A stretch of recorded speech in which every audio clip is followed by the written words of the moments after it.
নমস্কার, আমি মিঠু। শুরু করছি নজরের রাজ্য। বিস্ফোরণে প্রাণহানির ঘটনার পর থেকে থমকে কলোনির 20 নম্বর ওয়ার্ডের রোদতলার টালিখোলা। রাত থেকে কড়া নিরাপত্তার চাদরে মুড়ে ফেলা হয়েছে ঘটনাস্থল। এদিকে কল্যাণী থানা থেকে জওহরলাল নেহেরু মেমোরিয়াল হাসপাতাল নিয়ে যাওয়া হয় বাজি কারখানার মালিককে। স্বাস্থ্য পরীক্ষার পর আদালতে তোলা হয় তাকে।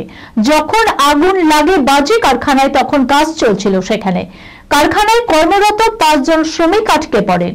একজন আগুনে পুড়ে কোনো মতে কারখানার বাইরে বেরিয়ে আসেন, কিন্তু কারখানার ভেতরে আটকে পড়ে থাকেন 4 জন। আগুনে পুড়ে মৃত্যু হয় তাদের।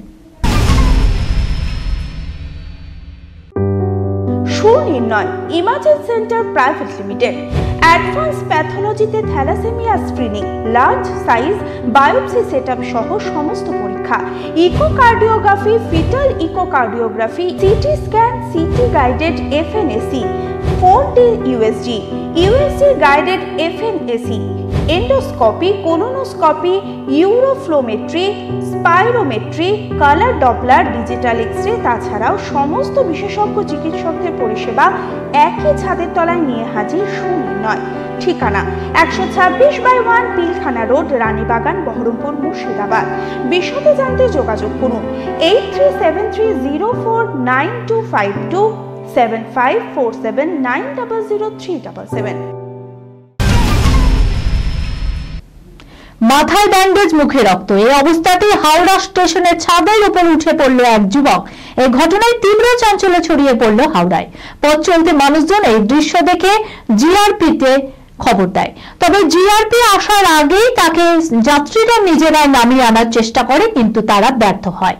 পরে স্টেশনের লোকজনের সাহায্যে তাকে নিরাপদে নিচে নামিয়ে নিয়ে আসা হয়। প্রাথমিকভাবে জানা গিয়েছে তিনি ঝাড়খণ্ডের বাসিন্দা। কি উদ্দেশ্যে তিনি এভাবে স্টেশনের ছাদে উঠে গেলেন তা খতিয়ে দেখা হচ্ছে।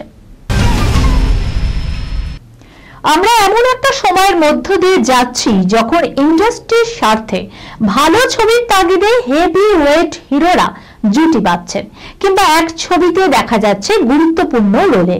এবার বাংলা ইন্ডাস্ট্রির অন্যতম শক্তিশালী 2 অভিনেত্রী স্বস্তিকা মুখোপাধ্যায় এবং পাওলি দাম জুটিকে দেখা যাবে অর্জুন দত্তর আগামী ছবি বিবি পায়রাতে। স্বস্তিকার বিপরীতেও থাকছেন অনির্বাণ চক্রবর্তী।